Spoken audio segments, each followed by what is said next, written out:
আজ টার্গেট করে করে মুসলমানদের হত্যা করা হচ্ছে।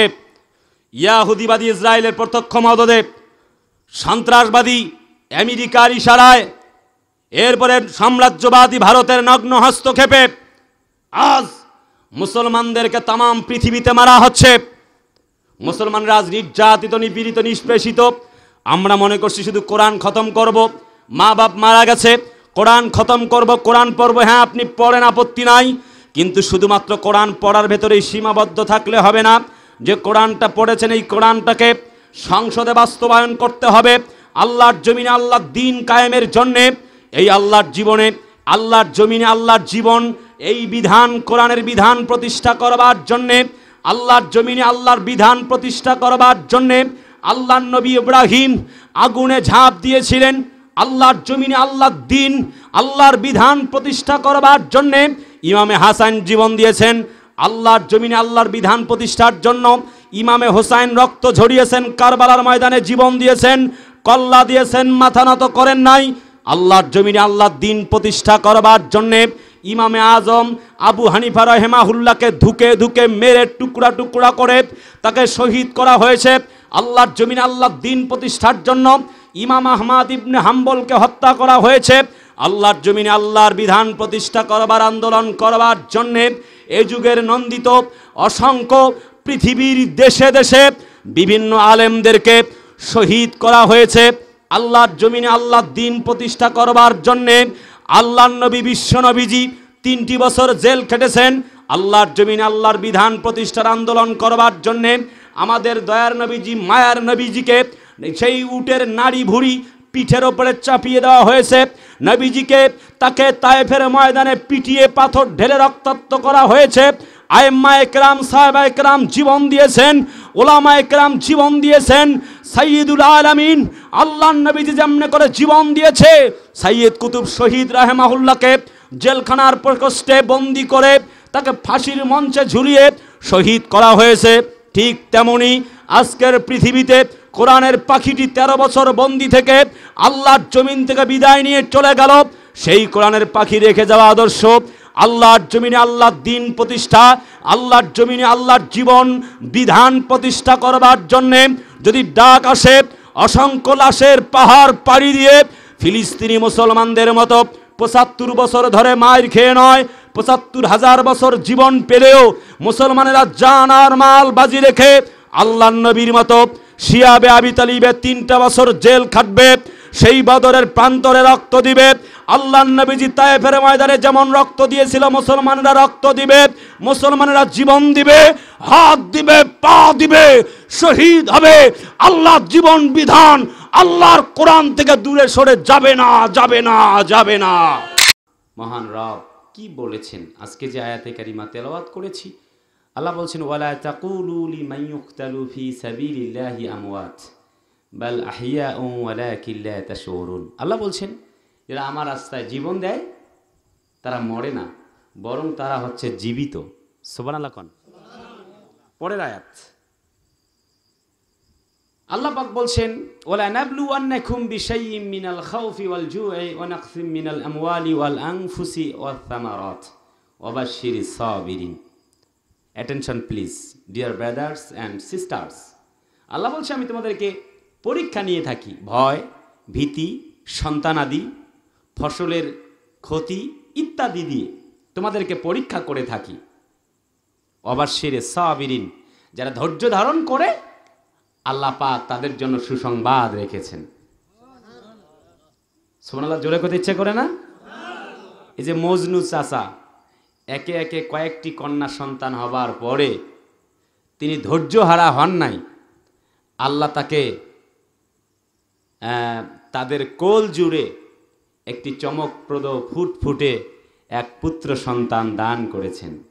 সুবহানাল্লাহ বলছি করে না? একটু জোরে কোন সুবহানাল্লাহ। ধৈর্য হারা হওয়া যাবে না। আল্লাহ পাক চাইলে 86 বছর বয়সে, তাফসীরে ইবনে কাসিরে আসছে যখন তার বৃদ্ধ বয়স, তাফসীরে ফি জিলালিল কোরআনে আসছে প্রায় 120 বছর, তখন আল্লাহ সন্তান দিয়েছিল। ঠিক না? আমাদেরকে ধৈর্য ধারণকারী হতে হবে। আজকের আমাদের আলোচনার বিষয় হচ্ছে ইমানের অগ্নি পরীক্ষায় সফল যারা, কারা কারা ইমানের পরীক্ষা দিয়ে সফল হয়েছে তাদের কিছু স্মৃতিগাথা, ইতিহাস আমরা শুনব নবীজির জীবন থেকে। শোনা যাবে তো? আপনাদের ধৈর্য থাকবে তো? মাশাআল্লাহ, আল্লাহ তাআলা কবুল করুক, চিল্লায় বলি আমিন। আজকের পৃথিবীতে যুবকদের অবস্থা ধস নেমে গেছে। যুবক এটা 9 নাম্বার না 6 নাম্বার এটা প্রমাণ করতে এখন আর টেস্টারের প্রয়োজন নাই। চুলের কাটিং, প্যান্টের কয় জায়গায় ছেঁড়া আর মোটরসাইকেল চালানোর স্টাইল দেখলে বোঝা যায় এ জাত না অজাত। কথা কয় না তো, জোরে কর না, ঠিক কিনা? আহা, যুবকরা যে এত নিচে নামতে পারে এটা আমার জানা ছিল না। এরা আজ গার্লফ্রেন্ড নিয়ে ব্যস্ত আর মেয়েরা হচ্ছে বয়ফ্রেন্ড নিয়ে ব্যস্ত। আজীব এক অবস্থা তৈরি হয়েছে। আহারে, আমাদের সমাজটা এমন হয়ে গেল, এটি ভাবনার বাহিরে ছিল। কয়েকদিন আগে গাজীপুরে এক সন্তান মাদক খেতে না পেরে, ইয়াবার টাকা মায়ের কাছে না পেয়ে মাকে জবাই করেছে। আর একটা ট্রেডিশন হয়ে গেছে, আজকের যুবকেরা হাফ প্যান্ট পরে ঘুরে। এদের লজ্জা থাকলে হাফ প্যান্ট পরে ঘুরতো না, ঠিক না? আহা, কপাল কত খারাপ। আর বোনদের পোশাক কেমন হয়েছে? 2016-17 সেশনের ওই দিক দেখা যেত যায় মা আর মেয়ে মিলে সোস পায়জামা পড়েছে, ঠিক না? 2024-এ এসে সোস পায়জামাকে তালাক, এখন পরে প্লাজো, যা আমার লঙ্গির থেকেও বড়। আরে কথা কন না, ঠিক না? চরম বাস্তবতা তো এগুলি। এই সমাজ পরিবর্তন করতে হবে। সেই আলোকে কারা কারা সফল তাদের কথা আজ আমি আপনাদের বলবো। আল্লাহ আমাকে বলবার তৌফিক দান করুক, চিল্লায় বলছে আমিন। আর একটু জোরে সরে বলুন আমিন। আমার ভাইয়ারা, মানব জাতি কেমনে চলবে,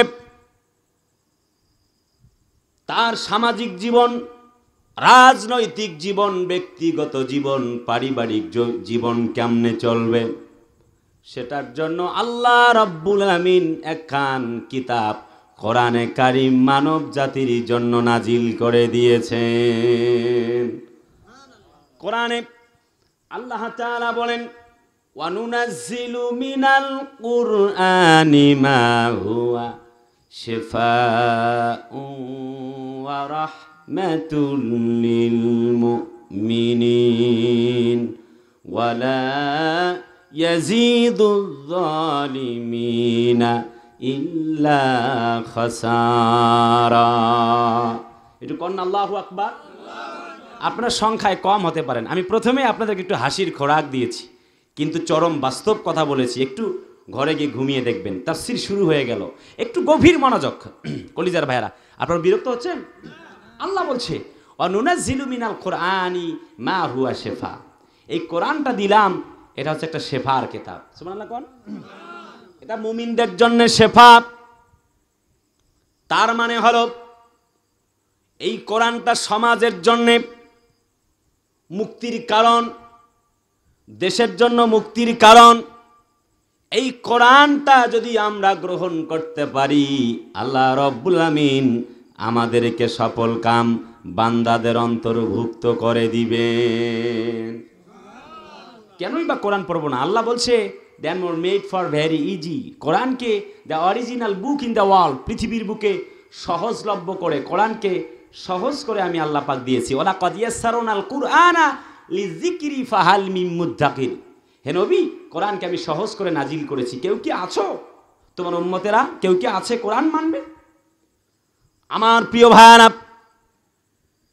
তার মানে কথা হলো এই কোরআন আল্লাহ পাক দিলেন।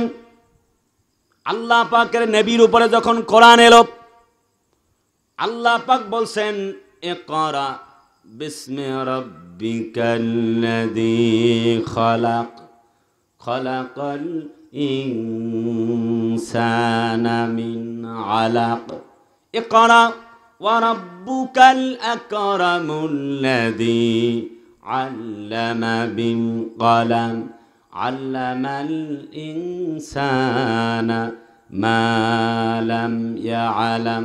জোরে করেন আল্লাহু আকবার। আল্লাহ পাক বলেন, হ্যাঁ নবী তুমি পড়ো তোমার রবের নামে। হযরত জিবরিল আমিন যখন কোরআনে কারীম নিয়ে আসলেন, নবীজি বললেন, মা না বেকারি, আমি তো পড়তে জানি না। এমনি করে নবীজি 3 টাইমস রিপ্লাই, 3 বার যখন কথাটি বললেন, জিবরিল ফিরে চলে গেলেন, আল্লাহ আপনার বান্দার নবী তো বলেন আমি পড়তে জানি না। আল্লাহ বলেন, যাও যাও যাও, রিপ্লাই চলে যাও, বুকটা ওপেন হার্ট সার্জারি করে কোরআনে কারীম আমার নবীর সিনায় প্রবেশ করিয়ে দাও। কোরআন নাজিল হয়ে গেল। দয়ার নবীজি, মায়ের নবীজি কোরআনের দাওয়াত দেন। এই কোরআনের দাওয়াত দেবার কারণে আমার মায়ের নবীজি উটের নাড়ি ভুড়ি তার মাথার ওপরে, তার পিঠের ওপরে চাপিয়ে দেওয়া হলো। নবীজির খাবার নাই, পানিও নাই, তিনি গাছের পাতা খেয়ে বসবাস করতে লাগলেন। পরিস্থিতি এমন হয়ে গেল, তায়েফের প্রান্তরে প্রান্তরে নবীজি তিনি রক্ত ঝরিয়েছেন আল্লাহর দ্বীনের জন্যে, কোরআনের জন্যে। দয়ার নবীজি যত বেশি বাধা প্রাপ্ত হন, নবীজি তত কাফের বেঈমানদের দাঁড়ে দাঁড়ে যান আর কোরআনের দাওয়াত দেন। আল্লাহ পাক বলছেন, ইয়া আইয়ুহাল মুজাম্মিলু কুমিল লাইলা ইল্লা কালিলা নিসফাহু আউইন কুস মিনহু কালিলা। জোরে বলেন আল্লাহু আকবার। হে নবী, হে চাদর আবৃতওয়ালা ব্যক্তি, আপনি উঠুন, দাঁড়ান, আপনি রবের ঘোষণা করুন, রব এক এবং একক। হযরত নবীজি যখন কোরআনের দাওয়াত দিতে লাগলেন, চতুর্দিক থেকে বাধা শুরু হয়ে গেল। এমনকি জিন জাতিরা পর্যন্ত যখন কোরআনে কারীম শুনলো, তারা বলল, কুল উহিয়া ইলাইয়া আন্নাহুস্তামাআ নাফারুম মিনাল জিন্নি ফাকালু ইন্না সামি'না কুরআনান আজাবা। বলুন না আল্লাহু আকবার। জিন জাতিরা পর্যন্ত যখন কোরআন শুনলো, তখন শুনবার পরে তারা এই কথা বলতে বাধ্য হয়ে গেল, কুরআনান আজাবা, এত একটা মহৎপূর্ণ জাযাপূর্ণ এক আজীব এক কিতাব, এই কিতাব কোরআন জীবনেও আমরা শুনতে পাই নাই। আর দেরি করতে চাই না, ইয়াহাদি ইলার রুশদি ফাআমান্না, দেরি করতে চাই না। নবীজির কণ্ঠে কোরআন শুনে জিন জাতিরাও পর্যন্ত কালিমা পড়ে মুসলমান হয়ে গেলেন। সুবহানাল্লাহ, জোরে বলেন। আমার মায়ের নবীজি এমনি করে কোরআনের দাওয়াত দেন, চতুর্দিক থেকে বাধা। আবু জেহেলের ঘরে গিয়ে নবীজি উপস্থিত। একদিন, দুদিন, 3 দিন নবীজি মায়ের খায়। একদিন রাতের বেলা হযরত নবীজি আবু জেহেলের দরজায় গিয়ে নক করেন। এমন করে যখন নক করে, কে গো তুমি? বলে, আঙ্কেল। ও গো বাবাজি, চাচ্চু আমার, আমি তোমার ভাতিজা মোহাম্মদ। এত রাতে কেন আসছো বাবা তুমি বলো? মোহাম্মদ, আজকে কি ডিস্টার্ব করতে আসছো নাকি? হযরত নবীজি বললেন, চাচাজি, আমি আপনার জন্য উপহার নিয়ে এসেছি। আবু জেহেল বলে, আমি বুঝতে পেরেছি মোহাম্মদ যখন বলেছে উপহার নিয়ে আসছি, অতএব মোহাম্মদ খালি হাতে আসতে পারে না, কারণ মোহাম্মদ কখনো মিথ্যা কথা বলে না। সুবহানাল্লাহ, জোরে কোন। আজকের পৃথিবীতেও মোহাম্মদের উত্তরসূরিরা তারা মিথ্যাবাদী নয়, ধোঁকাবাজ নয়, টেন্ডারবাজ নয়, দুর্নীতিবাজ নয়, রাজাকার নয়। কথা কেন রে ভাই? জোরে বলেন না কেন, ঠিক কিনা? আল্লাহর নবী বিশ্ব নবীজি আমার কোরআনের দাওয়াত দিয়েছেন, যখন চতুর্দিক থেকে বাধা এসেছে, তখন নবীজি জেলে গিয়েছেন, তখন আজকের পৃথিবীতেও আল্লাহর কোরআনওয়ালা, দ্বীনওয়ালা, ইসলামওয়ালা আল্লাহর কোরআনের দাওয়াত দেয়, যখন আল্লাহ নবীর মতো করে তাদেরকেও জেলে বন্দি করা হয়, তখন আমাদের একজন কোরআনের পাখি ছিল, তিনি 13টা বছর বন্দী ছিলেন। আরে ভাই, কথা না বললে কেমনে বুঝি? একটু জোরে বলেন, ঠিক কিনা? আমাদের একজন সেই কোরআনের বুলবুলিটা, কোরআনের পাখিটার ফিরে এলো না। আমাদের আমির হামজা ভাই একসাথে বিশ্ববিদ্যালয়ে পড়েছি, খেলেছি। ফিরে এলেন 3 বছর পরে। আমাদের কলিজা আল্লামা মামুনুল হক দীর্ঘ 3টি বছর পরে আবার ময়দানে ফিরে এসেছেন। এখন যেন তার ঈমান জাগানিয়া বক্তব্য শুনে মনে হয়েছে আগের মামুনুল হক এখন আরো পরিবর্তন হয়ে জীবন দেওয়ার জন্য প্রস্তুতি গ্রহণ করে বসে আছে। আরে জোরে বলেন ঠিক কি না? তার মানে কথা হলো নতুন করে আল্লাহর দ্বীনকে বুঝে তারা রিসার্চ করে এসেছেন। আমি যেই কথা বলতে চাই, কত পাখি ঘরে ফিরে এলো কোরআনওয়ালারা, ইসলামওয়ালারা, কিন্তু নন্দিত একজন মুয়াজ্জিন কোরআনের পাখি, আমাদের মাথার তাজ, একজন বিশ্ববরেণ্য বক্তা, আমাদের কোরআনের পাখি পিরোজপুরের সন্তানটা আমাদের কাছে আর ফিরে আসে নাই। ভাইজানেরা আমার, আমি বলতেছিলাম আমাদের দয়ার নবীজি, কলিজার টুকরা নবীজি আমার যখন দাওয়াত দিবেন আবু জেহেলের ঘরের দরজায়, আবু জেহেল বলে ভাতিজারে কি উপহার দিবা দাও। এবার নবীজি, মায়ার নবীজি বললেন কিসে দেব বলেন। এবার চাচাজি আবু জেহেল বলে বাবারে আমার পকেটে দাও। বলে না, পকেটে দেওয়া যাবে না। কয় তাহলে কি ব্যাগ নিয়ে আসবো? কয় ব্যাগের প্রয়োজন নেই। কিসে দিতে চাও বাবা বলো। হযরত নবীজি বললেন আমি আজকে একটা এমন উপহার দেব যেটা দেওয়া লাগবে কানের মধ্যে। কন্যা সুবহানাল্লাহ। কয় বেটা মোহাম্মদ, বুঝছি কি উপহার দিতে চাও, কোরআন শোনাবা তাই না? আজকে আসছো বাটপাড়ি করতে? নাউজুবিল্লাহ বলেন। আজকে কোরআন শোনাতে আসছো?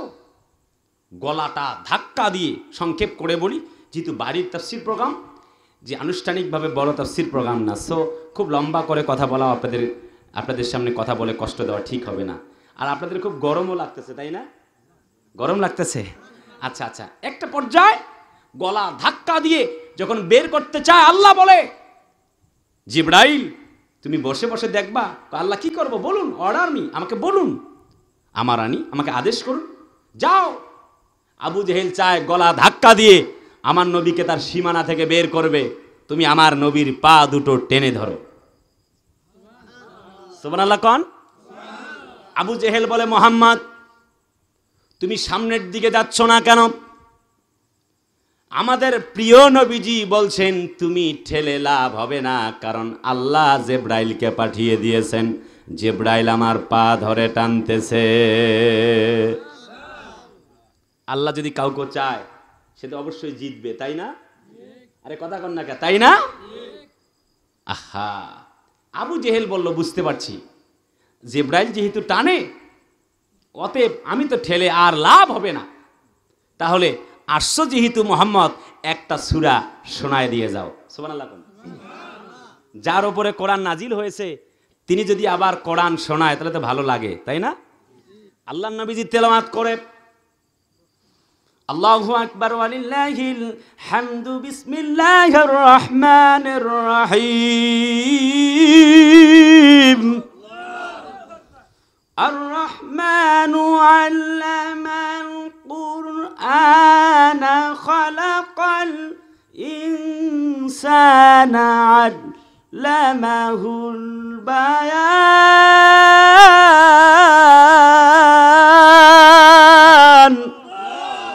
আর একটু জোরে করেন আল্লাহু আকবার। নবীজি কোরআনে কারীম তেলাওয়াত করে।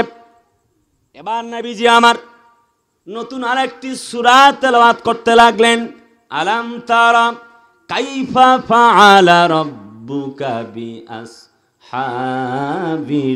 ফিল আলাম ইয়াজআল কাইদাহুম ফি তাদলিল ওয়া আরসালা আলাইহিম তয়রান আবাবিল। কন্না আল্লাহু আকবার। আমার নবীজি তেলাওয়াত করছেন আলাম তারা, এর অর্থ আপনি কি দেখেন নাই? তারা মানে দেখা, কাইফা মানে কিভাবে, ফালা মানে করেছেন, রব্বুকা মানে আপনার রব, বি আসহাবিল ফিল হস্তি বাহিনী যখন ধ্বংস করার জন্য আসছিল সেই কাবা ঘর আপনি কি দেখেন নাই? কেমনে আল্লাহ তাদেরকে ধ্বংস করেছেন? সুবহানাল্লাহ কোন? তার মানে হলো এমন নবীজি যখন এই সূরা তেলাওয়াত করছেন, আবু জেহেল বুঝতে পারছে আহারের কারণ সে তো আরবি ভাষার জন্ম, আরবে জন্ম, আরবি ভাষা জানে। এবার আবু জেহেল বলতে লাগলো, বেটা মুহাম্মদ, এটা তো তোমার জন্মের আগে হয়েছে এই কাহিনী হস্তি বাহিনীর সাথে, তুমি কেমনে জানলে বলো? আল্লাহ নবী বিশ্ব নবীজি বললেন, আল্লাহ যদি কাউকে জানাতে চান পৃথিবীর কেউ তাকে অজানা করতে পারে না। কোরআনের নবী, দয়ার নবীজি, মায়ের নবীজি কোরআনের দাওয়াত দিচ্ছেন। আসুন তাহলে আমি যে আয়াতে কারিমা তেলাওয়াত করছি সূরাতুল বাকারা, মদিনায় অবতীর্ণ হয়েছে, কোরআনের 2 নম্বর সূরা, 40টি রুকু দিয়ে আল্লাহ পাক সূরাটিকে সাজিয়েছেন। 286টি আয়াতে কারিমা রয়েছে। বাকারা মানে হচ্ছে আল বাকারাতুল মানে হচ্ছে একটি গাভী। সূরাটি এই গরু শব্দটি উল্লেখ আছে, আল বাকারা শব্দটি আছে বলে গরু নামকরণ করা হয়েছে। গরু বা বাকারা গাভী, যেটা বোঝেন আপনারা। আমার ভাষা কি বুঝতে কষ্ট হয়? বেস্ট, মাশাআল্লাহ। এবার শুনুন তাহলে যে আয়াতে কারিমা আমি সরল অনুবাদ আপনাদেরকে বলেছি, যে আল্লাহ পাক আমাদেরকে পরীক্ষা নিয়ে থাকেন বিভিন্ন বিষয় দিয়ে। আর আল্লাহ পাক বলতে চান, যারা শহীদ হয়েছে তারা মরে না, বরং তারা জীবিত। আর একবার বলা লাগবে সুবহানাল্লাহ। তাহলে এবার চলুন মূল কথায় আসছি। যেখানটায় বলেছি মনে আছে? আছে? যে পর্যন্ত বলছি নবীর কাহিনী সূরা ফিল পর্যন্ত গিয়ে রাখছি, মনে আছে? গিয়ে এক্ষণে মিলাই দেব আপনাদেরকে ইনশা। চিল্লায় কোন ইনশা? আমার ভাইজানেরা, তার মানে আল্লাহ পাকের নবী বিশ্ব নবীকে আল্লাহ পাক কোরআনের দাওয়াত দেওয়ার জন্য মনোনীত করেছিলেন। নবীজি আল্লাহর কোরআনের দাওয়াত দিলেন যখন চতুর্দিক থেকে বাধা এসেছে তখন। আজকে বাধা নাই না? এটা বলুন না, কে আওয়ামী লীগ করেন, বিএনপি করেন, এটা দিস ইজ নো ফ্যাক্ট, এটা ঝামেলা নাই। আমি জানতে চাই যে বলেন দেখি, এখন পর্যন্ত কোরআনের মাহফিলে বাধা আছে না নাই? যদি আপনার একটা অর্ডারে আল্লাহর কোরআনের মাহফিল বন্ধ হয়ে যায়, আল্লাহর কসম আপনি জাহান্নামী। ইনা কাফারু লা তাসমাউ লিহাদাল কুরআনি ওয়াল গাউ ফিহি লাআল্লাকুম তাগলিবুন। নবী যখন কোরআনের দাওয়াত দিতেন, চতুর্দিক থেকে বাধা। নবীজি যেন কোরআন তেলাওয়াত করতে না পারে, যেন কোরআনের মাহফিল করতে না পারে, সেই বাধা, সেই সিলসিলা আজও চলছে। সব কিছু চলে, কোনো বাধা নাই। আল্লাহর কোরআনের তাফসীর মাহফিলে 144 ধারা। কারণ কোরআনের মাহফিল বন্ধ করতে পারলেই বড় বড় বোতল খাওয়া যায়, ঠিক না আমার ভাইয়ারা? তার মানে ব্যাপার হলো ইমানের অগ্নি পরীক্ষা নিয়ে কথা বলছিলাম। আল্লাহ বলছেন, ওয়ালা তাকুলু লিমান ইউকতালু ফি সাবিলিল্লাহি আমওয়াত বাল আহইয়াউ ওয়ালাকিন লা তাশউরুন। যারা আল্লাহর রাস্তায় জীবন দেয় তারা মরে না, বরং তারা জীবিত।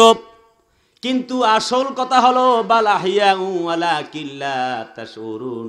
আল্লাহ বলে আসল কথা হলো তোমরা তা বুঝতে পারো না। বক্তব্যটা কার? চিল্লে বলেন, বক্তব্যটা কার? আল্লাহ পাকের। আমার ভাইজানেরা, এবার আসুন দেখি, হযরত ওমর বলছে, ইয়া রাসূলুল্লাহ, আয়াত নাজিল হয়েছে যারা আল্লাহর রাস্তায় জীবন দেয় তারা কখনো মরে না, বরং জীবিত রয়। তাহলে বলুন দেখি, বেঈমান মরলে জান্নাতে যাবে না জাহান্নামে? নবীজি বললেন যে জাহান্নামে। এবার মূল কথায় কিন্তু আসছি, খুব মনোযোগ। হযরত নবীজি বললেন, ওমর, বেঈমান মরলে যাবে জাহান্নামে। হযরত ওমর বলেন, ইয়া রাসূলুল্লাহ, মুমিনরা মরলে কোথায় যাবে? নবীজি বলেন, আল্লাহর জান্নাতে। এবার হযরত ওমর বললেন, আপনি কোরআনে কারীম তেলাওয়াত করেছেন, যারা আল্লাহর রাস্তায় জীবন দেয় তারা মরে না, বরং তারা জীবিত। অতএব কাফেররা যদি মাথা নত না করতে পারে, আমি ওমর, আমি তো মরলে আল্লাহর জান্নাতে যাব, তারা জাহান্নামে যাবে। এ কথা জানার পরও তারা যদি মাথা নিচু না করে, তবে আমি ওমর কেন মাথা নিচু করে বসে থাকবো? সুবহানাল্লাহ, একটু জোরে কন। কোরআনে আল্লাহ পাক বলছেন, আল্লাহর নবীজিকে আল্লাহ পাক এইভাবে বলছেন, ওয়া কানা হাক্কান আলাইনা নাসরুল মুমিনিন। যখন বান্দাগুলি আমি আল্লাহর প্রতি রজু হয়ে যায়, তাওয়াক্কুল করে, অভিভাবক মানে আমি আল্লাহ রব্বুল আমিন, তাদেরকে সহযোগিতা করা আমার জন্য ওয়াজিব হয়ে যায়। এবার আসুন তাহলে নবীজির সাহাবী আব্দুল্লাহ ইবনে হুযাফা রাদিয়াল্লাহু তাআলা আনহু, তিনি যখন ইসলামের এই কথা যখন আয়াতে কারিমা শুনলেন, নবীজির কণ্ঠে শুনবার পরে যে মুমিনরা, ইসলামওয়ালারা, কোরআনওয়ালারা মরে না, বরং জীবিত, যারা আল্লাহ রাস্তায় জীবন দেয়, সুবহানাল্লাহ কন। এই আয়াত শোনার পরে হযরত আব্দুল্লাহ ইবনে হুযাফা যুদ্ধের ময়দানে চলে গেলেন। একটি যুদ্ধ অভিযান পরিচালনা করবার পর তিনি যখন ফিরে আসতেছেন, পথিমধ্যে রোম সম্রাট পারস্যের সম্রাটের দেখা হয়ে গেল। বলল, কে গো তুমি? বলছে, আমি আল্লাহর বান্দা আব্দুল্লাহ ইবনে হুযাফা। চিল্লায় কন্যা সুবহানাল্লাহ। বলছে, তুমি বলো কালিমা ছাড়বা কিনা? তুমি আল্লাহ রাস্তায় যে দাওয়াত দাও, এই দাওয়াত বন্ধ করবা কিনা? হযরত আব্দুল্লাহ ইবনে হুযাফা বলেন, জীবন দিতে পারি, একটি মুহূর্তের জন্য আল্লাহ ছাড়া কারোর কাছে মাথা নত করতে পারি না। বলে, এখন চর্বি আছে তো, গায়ে গোশত আছে তো, খাবার আছে পেটে, এই জন্য খুব লম্বা লম্বা কথা, তাই না? আচ্ছা দাঁড়াও, তোমাকে সাইজ করতেছি। বলা হলো, জেলখানায় বন্দি করো। জেলখানায় বন্দি করা হলো, খাবার দাবার বন্ধ, 1 দিন 2 দিন 3 দিন। এরপরে মদ মেশানো পানি, যেই মদকে ইন্নামাল খামরু ওয়াল মাইসিরু ওয়াল আনসাবু ওয়াল আজলাম রিজসুম মিন আমালিশ শাইতান। আল্লাহ কোরআনে বলছে, মদ, জুয়া, প্রতিমা পূজা এগুলো হচ্ছে হারাম, শিরক, এগুলো হচ্ছে কবিরা গুনাহ। আল্লাহ বলছেন এগুলি হারাম, মদ হারাম।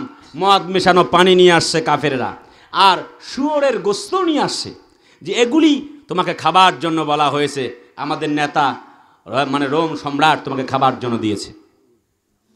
আল্লাহর বান্দা আব্দুল্লাহ ইবনে হুযাফা ভাবলেন, যেমন মরা গরুর গোশত খাওয়া জায়েজ নাই, কিন্তু যখন সংকটাপন্ন অবস্থা, জীবন বাঁচানোর জন্য জায়েজ, ঠিক তেমনি শুকরের গোশত খাওয়া জায়েজ নাই, মদ খাওয়া জায়েজ নাই, কিন্তু জীবন যখন মরণাপন্ন অবস্থা, জীবন যখন যায় ঠিক সেই মুহূর্তে, ক্রাইসিস মোমেন্টে খাওয়া জায়েজ।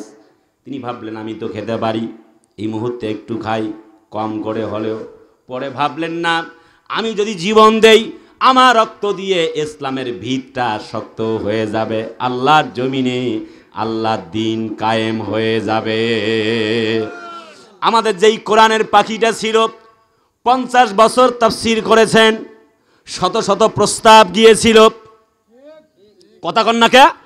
শুধু একটা বার যদি তিনি বলতেন, আমি দ্বীন কায়েমের আন্দোলন, ইসলামী আন্দোলন আর করব না, তাহলে তিনি যা চাইতেন তাই পেয়ে যেতেন। 50 বছরের তাফসীর কারকটা কিচ্ছু চাইল না। 13টা বছর তিনি বন্দি জীবন কাটালেন, জীবনটা চলে গেল। হাসি মুখ নিয়ে তিনি হসপিটালের বেডে ঢুকলেন, বের হলেন লাশ হয়ে। ভেতরের অবস্থা আল্লাহু আলামু বিমুরাদিহি, এই ব্যাপারে আমি কোনো কমেন্টস করতে চাইব না, তবে এতটুকু কথা বলতে চাইব, আল্লাহর কোরআনের পাখিটা পিরোজপুরের সন্তান, 50 বছরের তাফসীর কারকটা প্রমাণ করে গেছেন।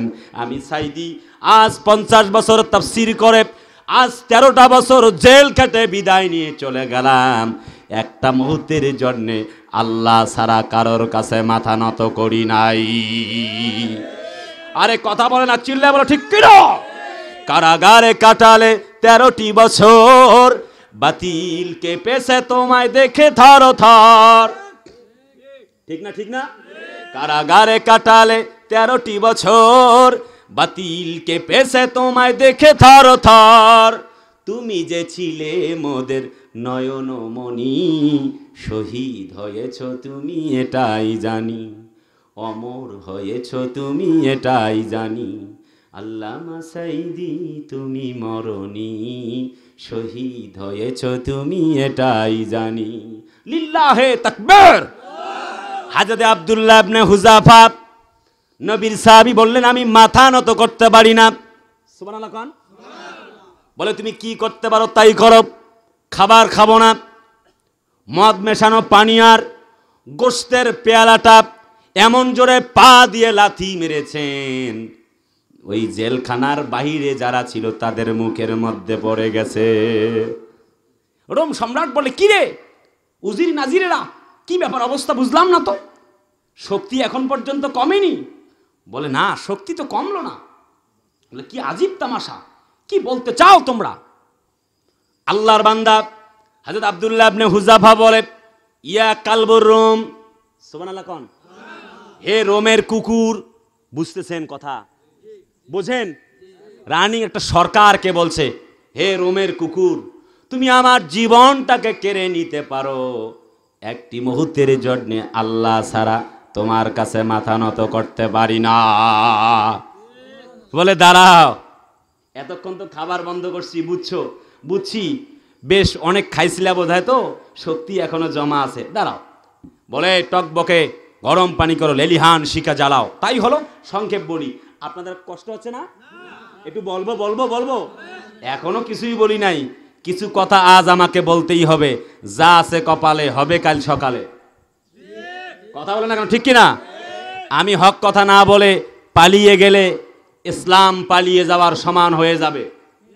সো আমাকে কোরআন থেকে কিছু হক কথা বলতেই হবে, ঠিক তো? বাঁচলে ওয়াজ করুম, না বাঁচলে দেখা হবে আল্লাহর জান্নাতে, কথা বলো ঠিক কিনা? মুসলমান পালানোর জাত না ভাইয়ার আমার। লেলিহান শিকা জ্বালিয়ে আব্দুল্লাহ ইবনে হুযাফার সঙ্গে থাকা 50 জনের একজনকে হিষ্টপিষ্ট চেহারা দেখে ওই টকবকে বিশাল বড় মানে একটা গরম পানির ড্যাগ বসানো হয়েছে, বিশাল বড় পাতিল তৈরি করে পানি সেখানটায় ভরাট করে একটা মানুষ যাতে ডুবে থাকতে পারে একটা মানুষ দেওয়া হলো। সঙ্গে সঙ্গে টকবক টকবক করে করে আল্লাহর বান্দা বিদায় নিল। সবাই বলেন না ইন্না লিল্লাহি ওয়া ইন্না ইলাইহি রাজিউন। যেখানে কথা বলতেছি সেখানকার আয়াত এটা, সূরা বাকারার কলিজার টুকরা ভাইয়ারা আমার। আল্লাহর বান্দা মরে গেল, আব্দুল্লাহ ইবনে হুযাফাক বলা হলো এবার তোমার পালা, এক্ষুনি তোমাকে গরম পানিতে দিয়ে হত্যা করা হবে। আমার কলিজার টুকরা ভাইয়ারা, একটু গভীর মনোযোগ দিয়ে শোনা লাগবে। কেন এই কাহিনীগুলি ইসলামে আল্লাহ পাক কোরআনে তাফসিরে হাদিসে দিল? হযরত আব্দুল্লাহ ইবনে হুযাফা দুটি চোখের পানি ফেলায় আর কান্দে আর কান্দে, শুধুমাত্র কান্দে, কোনো কথা বলে না। রোম সম্রাট বলে কি হলো তোমার, বুঝতে পেরেছি, তুমি তো ভয় পেয়েছো, আর একটুকু ভয় পেও না, এক্ষুনি ছাড়া পাবে। আমি রোমের সম্রাট বলছি, তোমাকে আমি ছেড়ে দিব, আর তুমি কান্না করো না। আল্লাহর বান্দা আব্দুল্লাহ ইবনে হুযাফা আরো চোখের পানি বেশি করে ফেলায়, কিন্তু ভাবলেন এই তো ইসলাম বোধহয় পরাজয় বরণ করবে। তিনি বললেন আমি এই জন্য কান্দি না রে রোমের সম্রাট, তুমি তো আমাকে চিনতে ভুল করেছো, আমি তো জীবনের মায়ার জন্য কাঁদতেছি না, বরং এই জন্যে কান্দি আল্লাহ তো আমাকে একটা জীবন দিয়েছে, তিনি 1 2 3 4 5 এমনি করে 100 200 300 400 800 এমনি করে 1000টা জীবন যদি দিতেন, 1000 বার জীবনটা দিয়া প্রমাণ করতাম আল্লাহ তোমাকে জীবনের সবচাইতে বেশি ভালোবাসি। ওয়ামা নাকামু মিনহুম ইল্লা আইয়ুমিনু বিল্লাহিল আজিজিল হামিদ। তাদের কোনো অপরাধ ছিল না, আল্লাহর কোরআনওয়ালাদের, ইসলামওয়ালাদের, আল্লাহর দ্বীনওয়ালাদের কোনো অপরাধ ছিল না। একটাই শুধুমাত্র অপরাধ, আল্লাহর জমিনে আল্লাহর দ্বীনের কথা বলা, কোরআনের কথা বলা। এই কারণে তাদেরকে হত্যা করা হতো, কথা বলতে হবে ঠিক কি না? আজকের পৃথিবীতে ইসলামওয়ালা, কোরআনওয়ালা, আল্লাহর দ্বীনের কথা বলে যারা, আজও নবীর মতো জেল খাটতেছে তারা। কিন্তু এই দিন নয়, একটু গভীর মারা যাক।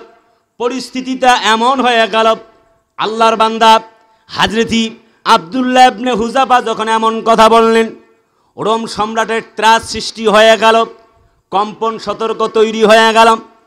তিনি বলেন, আহারে বুঝি না, কি কয় তাও তো বুঝতেছি না। টকবকে গরম পানি এক্ষণে ফেললে জীবন চলে যাবে, তারপরও বলতেছে তোমার মরণকে ভয় করি না। সুবহানাল্লাহ কোন কয়, আব্দুল্লাহ ইবনে হুযাফা তুমি তো মানুষ নও, তুমি তো অন্য কিছু হয়ে গেছো, বুঝতে পেরেছি। আমি তো রোম সম্রাট, আমি বুঝতে পেরেছি তোমার দিন সত্য, কিন্তু আমি তো তোমার দিন মানব না, তোমার কাছে মাথা উন্নত করব না, বরং তোমাকে নিচু হতে হবে। বড় কি করা যায়? রোম সম্রাটকে এবার আব্দুল্লাহ ইবনে হুযাফা বললেন, কি করতে চান আপনি বলেন। আব্দুল্লাহ ইবনে হুযাফাকে রোম সম্রাট বললেন, শোনো, গোপন বৈঠকে যাই। গোপনে বৈঠক তিনি করলেন, বললেন একটা প্রস্তাব দেই, তুমি আমাকে কপালের মধ্যে একটা চুমা দিবা, আমি আমার কওমে ঘোষণা দিব একটা চুক্তিনামা হয়েছে, সেজন্য আমি আব্দুল্লাহ ইবনে হুযাফা এবং তার সঙ্গীদেরকে ছেড়ে দিলাম। অর্থাৎ আব্দুল্লাহ ইবনে হুযাফা চিন্তা করলেন, আমার জীবনটা আল্লাহর জন্য দিতে চেয়েছি, কিন্তু যেহেতু সে নিতে চাচ্ছে না, আমাদেরকে ফিরিয়ে দিচ্ছে, আল্লাহর হস্তে এখান থেকে দিন বিজয় হবে, এতটুকুন তো অন্তত প্রমাণ হোক। মুসলমান কখনো মাথা নত করতে পারে না। সামনে চলে গেলেন, চুমা দিবেন, তার যে কাপড়ের আস্তিন আছে সেটা এমনি করে তার রুমালটা মাথার মধ্যে ঠেকিয়ে দিয়ে তিনি একটা চুম্বন করলেন। ব্যাস, চুম্বন করবার পরে 50 জন সহ তাদেরকে যখন ছেড়ে দেওয়া হলো, আল্লাহর বান্দারা চলে গেল। তখন হযরতে ওমর রাদিয়াল্লাহু তাআলা আনহু সামনে এসে বলছে, খেলাফতের দায়িত্বতে এখন আমি তোমাকে উপঢৌকন দিব, অভিনন্দন জানাবো, ফুলেল শুভেচ্ছা জানাবো, বলো তুমি কি চাও। সুবহানাল্লাহ কোন আল্লাহর বান্দা আব্দুল্লাহ ইবনে হুযাফা, তুমি হিকমতে সাথীদেরকে বাঁচিয়ে নিয়ে আসছো, আর ঈমানের অগ্নি পরীক্ষায় সফল হয়েছো। তোমার জন্য টকবকে গরম পানি রেডি করা হয়েছিল, কিন্তু তুমি জীবন দেওয়ার জন্য প্রস্তুত ছিলে। আজকের দিনে তুমি যা চাইবে তা পাবে। বলো গো হুযায়ফা, আমি তোমার জন্য কি করতে পারি? হযরত আব্দুল্লাহ ইবনে হুযাফা বলেন, ইয়া আমিরাল মুমিনিন, একবার দুবার নয়, আমি আব্দুল্লাহ ইবনে হুযাফা 1000 বার আল্লাহর জন্য জীবন দিয়ে প্রমাণ করতে চাই, আল্লাহর জন্য জীবন দিতে পারি। পৃথিবীর কোনো শাসকের কাছে মাথা নত করতে পারি না। অতএব ক্ষমতায় যারা আছেন, ক্ষমতায় যারা আসবেন, তামাম পৃথিবীর শাসকদেরকে বলি, not only Bangladesh but also world wide, গোটা পৃথিবীর শাসকদেরকে বলছি, যারাই ক্ষমতায় থাকবেন, ক্ষমতায় থেকে অন্ধ হওয়া লাগবে না। আল্লাহ যদি চায়, নিরস্ত একজন ব্যক্তির কাছেও তোমাদেরকে পরাজয় বরণ করিয়ে দিতে পারেন। আরে কথা বলেন আরে ভাই, ঠিক কি না? একটা ছোট্ট প্রমাণ বলি, কষ্ট হচ্ছে না তো? আনোয়ারুল আজিম আনার সাহেব, আপনি কি আওয়ামী লীগ করেন, বিএনপি করেন জানতে চাই না, কোনো দলের এজেন্ট আমি নই। অনেক ভাইয়েরা বোনেরা ঘর থেকে আমাদেরকে শুনছেন, একটু গভীর মানা যাক। তার মানে একজন এমপির মৃত্যুতে আমরাও ইন্না লিল্লাহ বলেছি, এবং একজন ব্যক্তির অপমৃত্যু আমরাও চাই না, কেউ তাকে হত্যা করুক, এটা আমরাও চাই না। কথা কন না রে ভাই। কিন্তু একটা বিষয় হলো, 2017 সালের 22 এপ্রিল সোহান নামক একটা ছোট্ট ভাই তার বিপরীত দল ভিন্ন করে, সেই জন্যে শুনেছি পত্রিকার রিপোর্ট, তাকে হত্যা করে চোখ 2টা পর্যন্ত তুলে ফেলা হয়েছিল। একটু জোরে, ঠিকঠাক জোরে বলেন, এমনিতে সংখ্যায় কম। বলতে চাই, যখন চোখ 2টি উপড়ে ফেলা হয়েছিল, 8 দিন পরে লাশ খুঁজে পাওয়া গেছে। তার মানে ব্যাপারটা যেন দাঁড়ায় গেল, আল্লাহ যেন বলতে চায়, সেদিন সোহানের মায়ের কান্না, সোহানের মা কেঁদে কেঁদে ডুকরে ডুকরে কেঁদেছিল, তোমরা আমার মণি সোনাটাকে, বাবাটাকে মারলা তো মারলা, চোখ 2টা তোমরা তুললা কেন? তার বাপ আহাজারি করে কান্না করে চিৎকার করেছিল।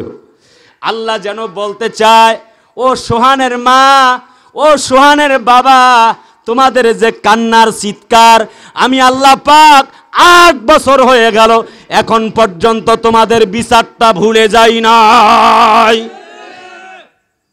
আল্লাহ পাক যেন বলতে চায়, ওয়া মাকারু ওয়া মাকারাল্লাহ ওয়াল্লাহু খায়রুল মাকিরিন। তোমরাও ষড়যন্ত্র করো আর আল্লাহ কৌশল করে। কথা কন না কে? সোহানের তো জানাজা হয়েছিল, কিন্তু আল্লাহর এই বান্দাটার লাশটা 80 টুকরা হয়েছে, জানাজা পর্যন্ত দেবার কোনো সুযোগ হয় নাই। আমরা অনেক গায়েবানা জানাজা পড়েছি। এই স্বাধীন দেশে কোরআনের পাখিটার ঢাকার জমিনে যখন জানাজা হলো না, আমার তখন থেকে একটা বিশ্বাস, এই পৃথিবীতে অনেক মানুষেরও জানাজায় ব্যাঘাত ঘটবে।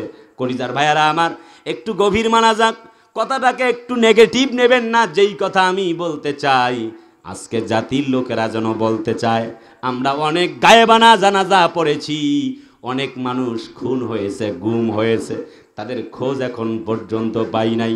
তোমরাও 2-1টা গায়েবানা জানাজা পড়ে দেখো, তোমাদের অন্তরে কেমন লাগে।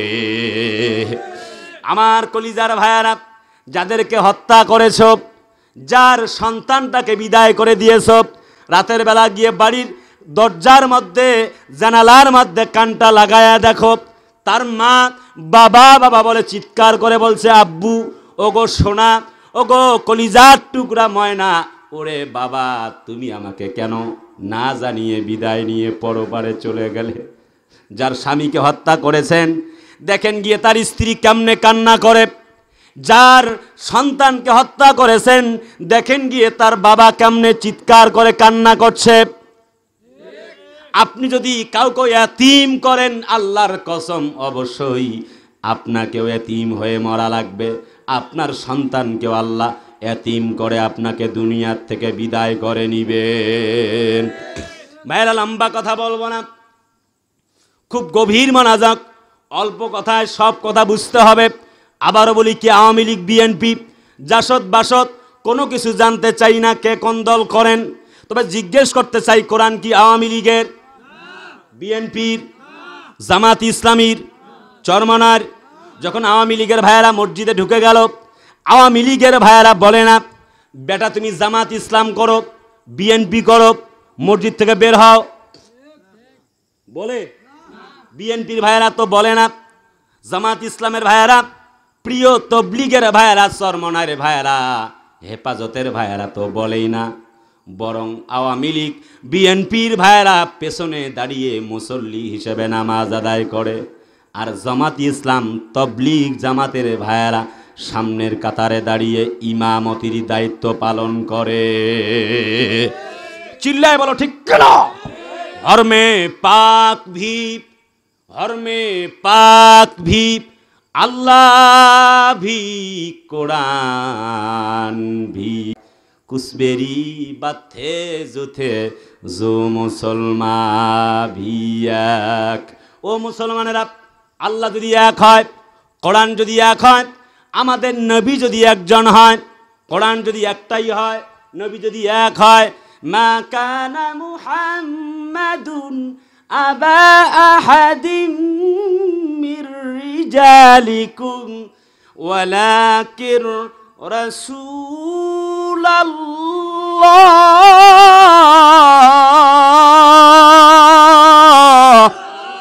জোরে কন্না আল্লাহু আকবার। নবী হচ্ছেন শেষ নবীজি। আল্লাহ যদি একজন হয়, নবী যদি এক হয়, কোরআন যদি এক হয়, আল্লাহু রাব্বুনা, আল্লাহু ইলাহুনা, আল্লাহ যদি এক হয়, নবী যদি এক হয়, কোরআন যদি এক হয়, ইসলাম যদি একটাই হয়, তবে ঘোষণা করো দল আর বেদল নয়, কে হেফাজত, কে জামাত, কে তবলিগ, কে চরমনাই, কে ফুরফুরা, আর কোনো দল বেদল নয়, সবাই মিলে এক ঘোষণা করো, আমাদের দলের নামও হবে একটাই, যার নাম হবে ইসলাম। আরে কথা বলে না ঠিক কেন? বান্দা ও সাহেব, বান্দা ও সাহেব, কবিগুরু আল্লামা ইকবাল বলেন, বান্দা ও সাহেব মোহতাজ গনিয়া হুয়ে তেরি সরকার মে পৌঁছে তু সবহি এক হুয়ে। লম্বা করে বলছি না, সুর দিয়ে বলছি না, সময় তো নাই, একেবারে রাত গভীর হতে চলছে, সেজন্য খুব কষ্ট করে আপনাদেরকে, যেহেতু কষ্ট করে এসেছেন তো আজকে খুব কষ্ট দিচ্ছি না, অল্প করে টাচ করে শেষ করে দিচ্ছি। আপনাদের কষ্ট হয়ে যাচ্ছে খুব? আর একটু বলবো বলবো বলবো কলিজার বাবাজিরা, তার মানে হচ্ছে আমরা এক না হবার কারণে আজ মুসলমানেরা মাইর খায়। কথা বলেন একটু। বিভিন্ন দলে, গোত্রে, বিভিন্ন মতে, ফেরকায় আমরা আলাদা আলাদা হয়ে গেছি। এখন হুজুরেরা ওয়াজ করবে কি? হুজুরদেরকে ওয়াজ করে সংশোধন করা দরকার। কথা কয় না? একজন আরেকজনকে বলতেছে কাফের। ভাইয়েরা, কলিজার টুকরা আপনজনেরা, মুসলিমের পক্ষে কথা বলা যায়। আমাদের যায় বাড়ি পোড়া, আর বেটা ওই যে তাহিরি মার্কা আলেম, এই বেটারা খাচ্ছে আলু পোড়া। ঠিক কথাটা একটু পুরুষের মতো কন, ঠিক না? বেটা ব্যস্ত আছে ফেরকা নিয়ে, মত পার্থক্য নিয়ে। নবী কখন থেকে নবী হয়েছে? কেউ কেউ পইরে আছে নবী নূরের তৈরি না মাটির তৈরি, কেউ কেউ পইরে আছে 8 রাকাত আর 20 রাকাত নিয়ে। মূর্খ, কথা বলে না, ঠিক না? ইসলামের যে বিষয়গুলি প্রয়োজন নাই, নবী কিসের তৈরি হয় হোক, আমার তো সমস্যা নাই, নবীকে মানতে হবে, এটার মূল ব্যাপার, ঠিক না? কিসের বাড়াবাড়ি, কখন থেকে নবী হয়েছে প্রয়োজন নাই জানাবার।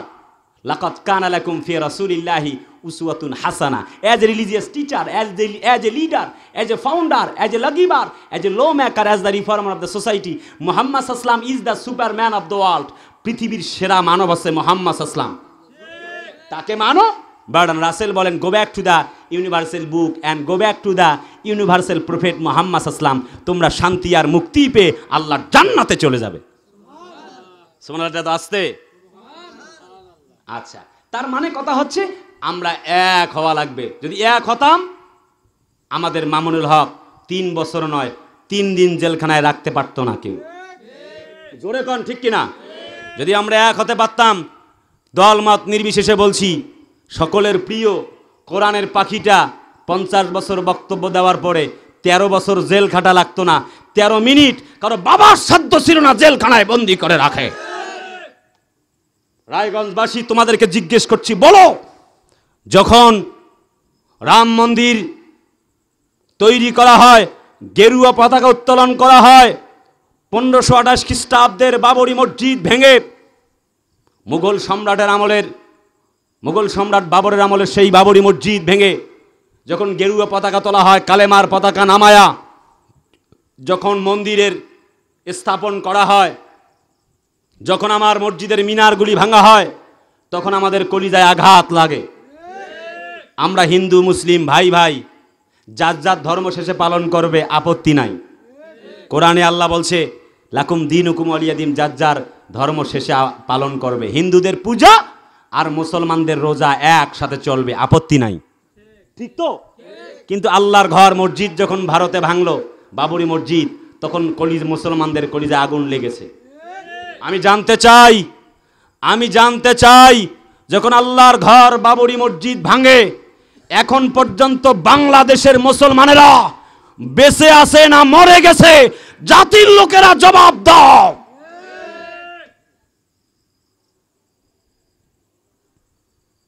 আল্লাহর ঘর রক্ষায় প্রয়োজনে ভারতের দিকে লং মার্চ করা হবে। কথা বলেন না কেন? মুসলমানেরা জীবন দিবে, আল্লাহ ছাড়া কারোর কাছে মাথা নত করবে না। আমরা আজ বিভিন্ন দলে বিভক্ত হওয়ার কারণে আমাদের ঘর ভাঙার সাহস পেয়েছে।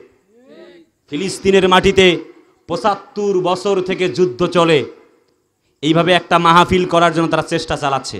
আমরা তো করছি, এভাবে একটা মাহফিল না, 2 রাকাত নামাজ পড়বে জুমার, সেই জন্যে চেষ্টা চালিয়ে তারা জীবন দিচ্ছে। শত শত মানুষ, এ যাবৎকাল 34,000 মানুষ ইন্তেকাল ফরমাইয়াছে।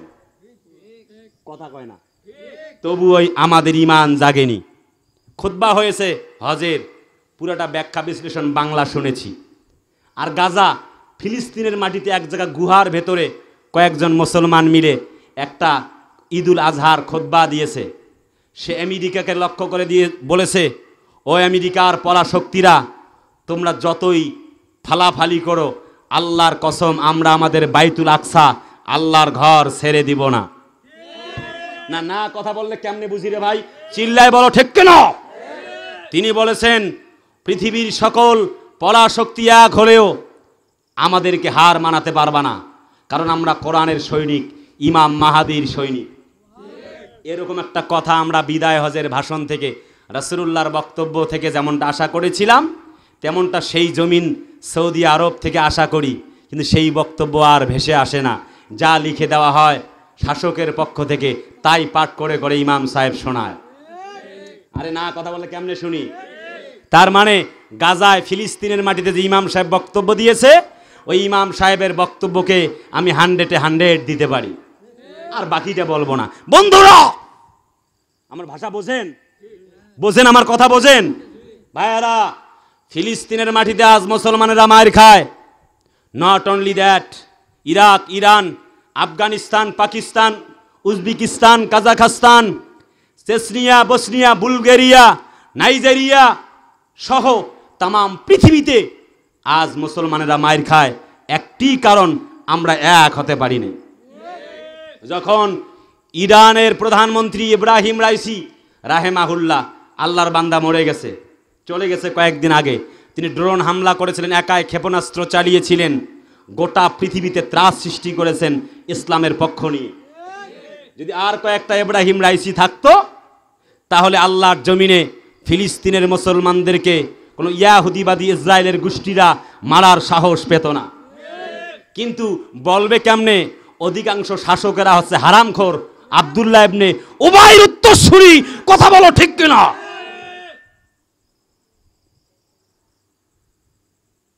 আজ টার্গেট করে করে মুসলমানদের হত্যা করা হচ্ছে।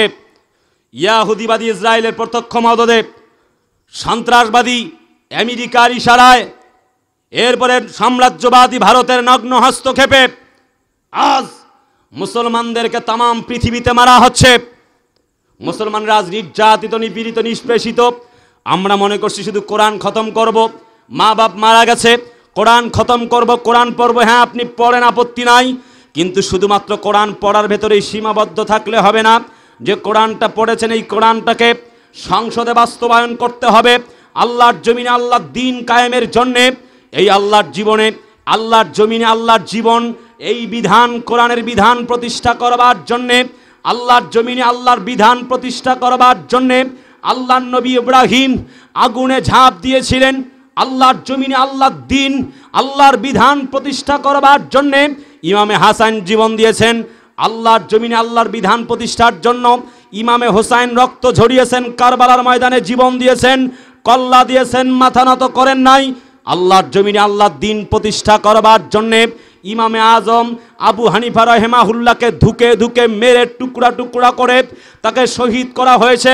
আল্লাহর জমিনে আল্লাহর দ্বীন প্রতিষ্ঠার জন্য ইমাম আহমদ ইবনে হাম্বলকে হত্যা করা হয়েছে। আল্লাহর জমিনে আল্লাহর বিধান প্রতিষ্ঠা করবার, আন্দোলন করবার জন্যে এ যুগের নন্দিত অসংখ্য পৃথিবীর দেশে দেশে বিভিন্ন আলেমদেরকে শহীদ করা হয়েছে। আল্লাহর জমিনে আল্লাহর দ্বীন প্রতিষ্ঠা করবার জন্যে আল্লাহর নবী, বিশ্ব নবীজি 3টি বছর জেল খেটেছেন। আল্লাহর জমিনে আল্লাহর বিধান প্রতিষ্ঠার আন্দোলন করবার জন্যে আমাদের দয়ার নবীজি, মায়ার নবীজিকে সেই উটের নাড়ি ভুড়ি পিঠের ওপরে চাপিয়ে দেওয়া হয়েছে। নবীজিকে তাকে তায়েফের ময়দানে পিটিয়ে পাথর ঢেলে রক্তাক্ত করা হয়েছে। আইম্মা একরাম, সাহাবা একরাম জীবন দিয়েছেন, ওলামা একরাম জীবন দিয়েছেন। সাইয়্যিদুল আলামিন আল্লাহর নবীজি যেমনে করে জীবন দিয়েছে, সাইয়্যিদ কুতুব শহীদ রাহেমাহুল্লাহকে জেলখানার প্রকোষ্ঠে বন্দি করে তাকে ফাঁসির মঞ্চে ঝুলিয়ে শহীদ করা হয়েছে। ঠিক তেমনি আজকের পৃথিবীতে কোরআনের পাখিটি 13 বছর বন্দি থেকে আল্লাহর জমিন থেকে বিদায় নিয়ে চলে গেল। সেই কোরআনের পাখি রেখে যাওয়া আদর্শ, আল্লাহর জমিনে আল্লাহর দ্বীন প্রতিষ্ঠা, আল্লাহর জমিনে আল্লাহর জীবন বিধান প্রতিষ্ঠা করবার জন্যে যদি ডাক আসে, অসংখ্য লাশের পাহাড় পাড়ি দিয়ে ফিলিস্তিনি মুসলমানদের মতো 75 বছর ধরে মার খেয়ে নয়, 75,000 বছর জীবন পেলেও মুসলমানেরা জান আর মাল বাজি রেখে আল্লাহর নবীর মতো শিয়াবে আবি তালিবে 3টা বছর জেল খাটবে, সেই বদরের প্রান্তরে রক্ত দিবে, আল্লাহর নবীজি তায়েফের ময়দানে যেমন রক্ত দিয়েছিল, মুসলমানেরা রক্ত দিবে, মুসলমানেরা জীবন দিবে, হাত দিবে, পা দিবে, শহীদ হবে। আল্লাহর জীবন বিধান আল্লাহর কোরআন থেকে দূরে সরে যাবে না, যাবে না, যাবে না।